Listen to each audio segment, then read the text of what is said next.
দাদুর কুঞ্জ। এখানেই দাদুর গহনার দোকান ছিল। দীর্ঘদিন ধরে চারুকলার পাশের রাস্তায় হাতে বানানো গহনা নিয়ে বসেছেন। তার মৃত্যুর পর এখন ছোট ছেলে চারু হাবিব এই ব্যবসা দেখাশোনা করছেন। ছোট দোকানে হাতে তৈরি গহনা বিক্রি করছেন।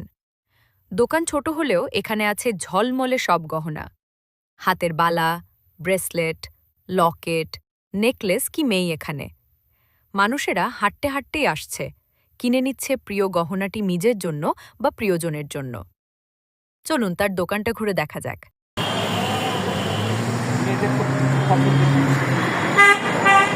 পছন্দের সিরামিক মাটি আছে, আমার কাছে কাঠ আছে, মেটাল আছে, পাথর আছে। মানে আমার কাছে মোটামুটিভাবে আমি চেষ্টা করছি সব আইটেম আমার কাছে থাকে, এবং সব আইটেম আছে ইনশাল্লাহ, সব আইটেম।